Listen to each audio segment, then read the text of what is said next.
Hello everybody, welcome to our channel Law and Knowledge. I would like to request all of you to please like, share and subscribe our channel. Even you guys could follow us on Instagram whose link is given in the description box. So please go and check it out. And I welcome you all in the second part of MP Accommodation Control Act 1961. हमने last video में बहुत ही basic से questions को discuss करा था जो basic तो है लेकिन सिविल जज के एग्जाम में वेटेज जरूर रखते हैं। तो अगर आप लोगों ने मेरा पुराना वीडियो नहीं देखा है तो प्लीज जाइए और उसको चेकआउट कीजिए। So let us start our second video with one of the very important thing. हम कोई भी एक्ट को स्टार्ट करने से पहले क्या देखते हैं? उसका प्रियम्बल। तो यहाँ भी इसी के प्रियम्बल को हम देखते हैं। जैसे मैंने लास्ट वीडियो में इस एक्ट का ऑब्जेक्टिव बताया था कि क्या है, वही हमारा इधर प्रियम्बल भी बोलता है कि ये एक्ट का मायने क्या है। तो ये जो एक्ट है वो बेसिकली लैंडलॉर्ड और टेनेंट के लिए बनाया गया है to protect landlord from tenants malpractices and to protect tenant from landlords malpractices. ठीक है, बेसिकली यही चीजें हैं कि हम लैंडलॉर्ड कैसे टेनेंट को अपनी प्रॉपर्टी से रिमूव कर सकता है जब उसने कुछ इलीगल या फिर अनलॉफुल काम करा हो। So that is what our preamble of MP accommodation control act 1961 says. Moving further, let us start our chapter first, right? Which is preliminary, which is from section 1 to 3. So what is our section first says? As usual, section 1 हमें उसका नाम बताता है, extent बताता है और उसका commencement कहाँ तक है। So, इस सेक्शन का नाम क्या हुआ? इस सेक्शन का, इस एक्ट का शॉर्ट टाइटल हुआ the MP accommodation control act 1961। इसका एक्सटेंड कहाँ तक है? तो ये हमारे पूरे एमपी पे लागू होता है। और ये आया कब था? तो ये 30 दिसंबर 1961 में आया था। ठीक है, यही तीन चीजें हमारा सेक्शन 1 बात करता है। अब सेक्शन 2 क्या है? ये भी थोड़ा सा ऑब्वियस नहीं है, डेफिनेशंस। सो इसके अंदर जो डेफिनेशन है, let us discuss those definition. The first definition is accommodation.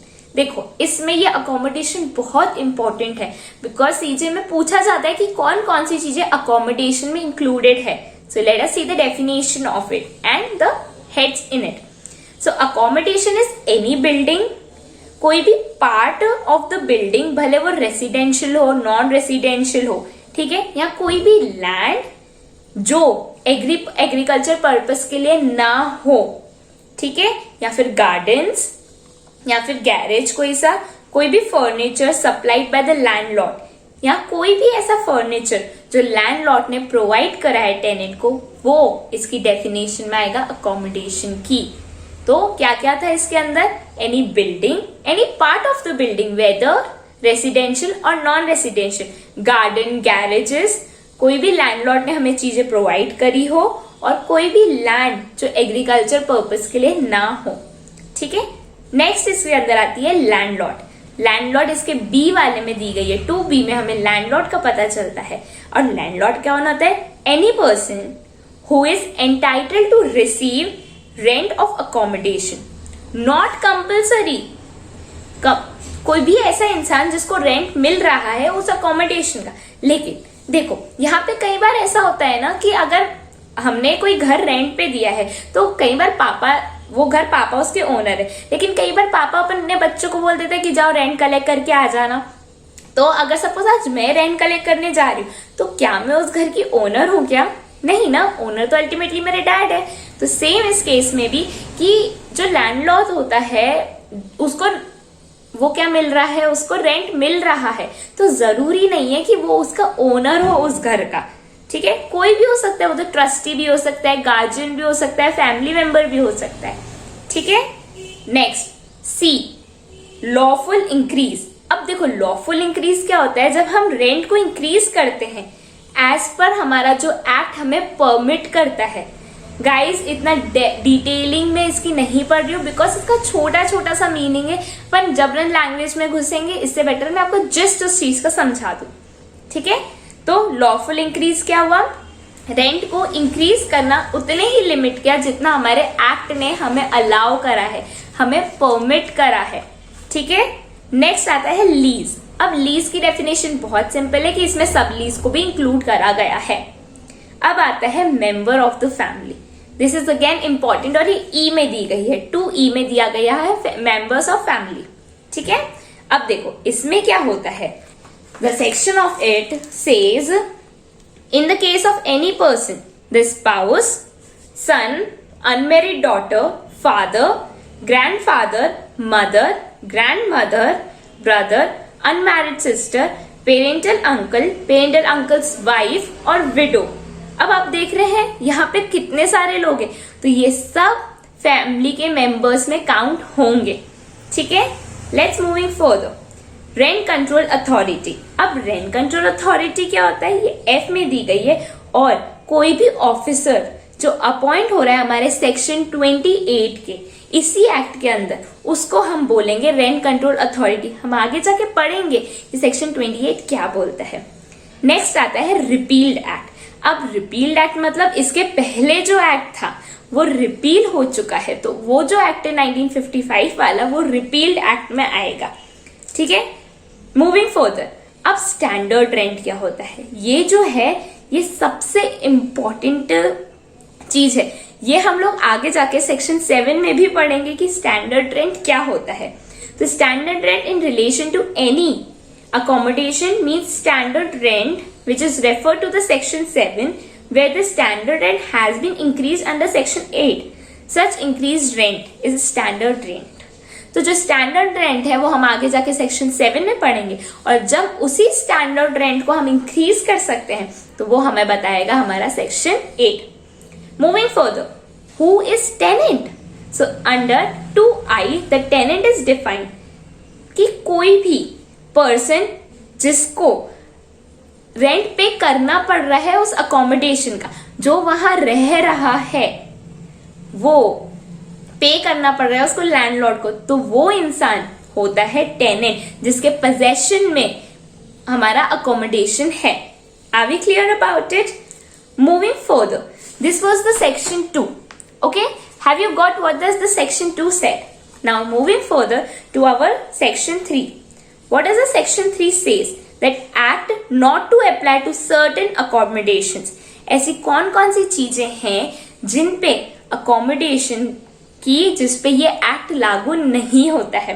तो सबसे पहली है गवर्नमेंट प्रॉपर्टी. ये जो एक्ट है वो गवर्नमेंट की प्रॉपर्टीज पे लागू नहीं होता है. दूसरा, local authority property used for non residential purpose. ठीक है, कोई भी ऐसी प्रॉपर्टी जो नॉन रेसिडेंशियल पर्पस के लिए यूज हो रही है वो नॉन रेसिडेंशियल प्रॉपर्टी है, उस पे भी एक्ट लागू नहीं होता है. तीसरा, कि गवर्नमेंट ने कोई सी भी प्रॉपर्टी को एग्जेम्प्ट करा हुआ है. ठीक है, किस चीजों के लिए? एजुकेशनल पर्पस के लिए, रिलीजियस पर्पस के लिए, या फिर कोई चैरिटेबल पर्पस के लिए अगर उन्होंने कुछ प्रॉपर्टी को रिजर्व रखा है तो वो भी उस प्रॉपर्टी पे भी ये एक्ट लागू नहीं होगा. Right? Are we clear about all the 3 sections which are under chapter 1? Short title वाला. फिर दूसरे में डेफिनेशंस दी गई है. हमें कौन कौन सी डेफिनेशंस दी गई है? Let us quickly revise. सबसे पहली दी गई है अकोमोडेशन, नेक्स्ट लैंडलॉर्ड, फिर लॉफुल इंक्रीज, फिर लीज, फिर मेंबर ऑफ फैमिली, फिर रिपील्ड एक्ट, फिर स्टैंडर्ड रेंट, फिर टेनेंट. ठीक है, तो ये थोड़ी बहुत डेफिनेशंस हमें आई तक दी गई है. और सेक्शन 3 में क्या था कि कौन कौन सी ऐसी प्रॉपर्टीज है जिन पर ये वाला जो एक्ट है वो लागू नहीं होता है. Late us read the section of it. अब आप लोगों को चैप्टर 1 तो क्लियर हो ही गया होगा कि चैप्टर 1 है क्या. अब बात करते हैं हम हमारे चैप्टर 2 की, जो 4 सेक्शन से लेकर 11 सेक्शन तक है, और इसका नाम है प्रोविजंस रिगार्डिंग रेंट. तो इस चैप्टर का हमारा सेक्शन 4 क्या बोलता है, चलिए देखते हैं. Provisions of the chapter not to apply to certain accommodation for specified period. मतलब ये चैप्टर 2 के प्रोविजंस जो हैं वो कुछ अकोमोडेशंस पे कुछ समय के लिए लागू नहीं होता है. तो अब वो ऐसी कौन कौन सी चीजें हैं? Late us read out the section of it. Nothing in this chapter shall apply to any accommodation or part thereof, construction of which was completed before or after the commencement of this act for a period of 5 years from the date on which completion of such construction was notified to the local authority concerned. मतलब इस act के लागू होने के 5 साल पहले या 5 साल बाद कोई भी ऐसा कंस्ट्रक्शन हुआ है और उसको नोटिफाई कराया जिस दिन पे गया है, उसके 5 साल बाद तक चैप्टर 2 के प्रोविजंस उस अकोमोडेशन पे लागू नहीं होंगे। कितने साल तक लागू नहीं होंगे? 5 साल तक चैप्टर 2 के प्रोविजंस उस पे नहीं लागू होंगे। लेकिन यहाँ पे एक इम्पॉर्टेंट बात है कि आपने कब नोटिफाई करा है लोकल अथॉरिटी को। जिस दिन आपने नोटिफाई करा उससे 5 साल तक आपके अकोमोडेशन के ऊपर चैप्टर 2 के प्रोविजंस अप्लाई नहीं होंगे। ठीक है, यही बात करता है हमारा section 4। Moving further to section 5, rent in excess of standard rent not recoverable.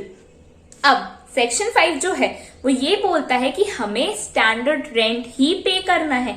अगर लैंडलॉर्ड ने कुछ एक्स्ट्रा पे आपसे मांगा है तो वो जो होता है वो टेनेंट और लैंडलॉर्ड के कॉन्ट्रैक्ट्स के बीच का होता है। लेकिन अगर कोई कॉन्ट्रैक्ट नहीं करा है फिर भी वो आपसे एक्स्ट्रा चीजें मांगा है, so a tenant is not liable to pay. Are we clear? देख, let us read it once. No tenant shall notwithstanding any agreement to the contrary be liable to pay to his landlord for the occupation of any accommodation any amount in excess of the standard rent। अगर कोई agreement नहीं हुआ है तो tenant liable नहीं है extra पे करने का, उसको सिर्फ स्टैंडर्ड रेंट ही पे करना पड़ेगा। ठीक है, moving further to section 6। The section 6 says unlawful charges not to be claimed or received। मतलब लैंडलॉर्ड अनलॉफुल क्लेम नहीं कर सकता कि आप हमें इतना एक्स्ट्रा पे करो।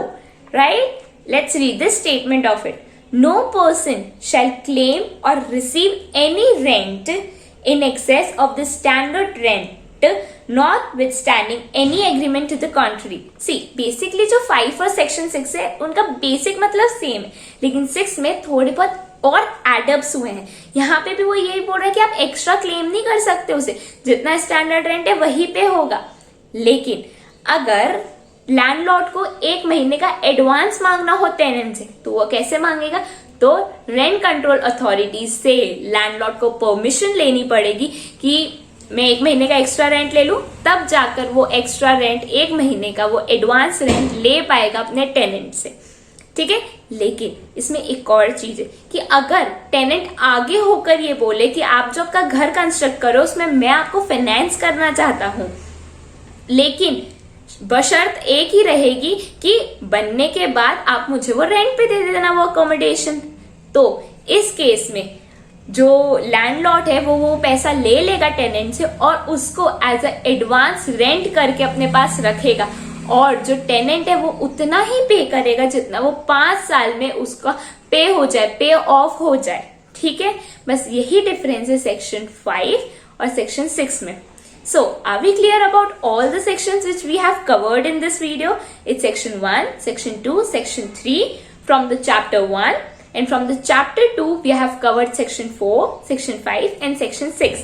So that's it for today's video. If you have understood the concept, please stay tuned with us, share this video with all of your friends and do watch the previous video because it consists some important questions in it. Thank you so much and just stay tuned for further sections.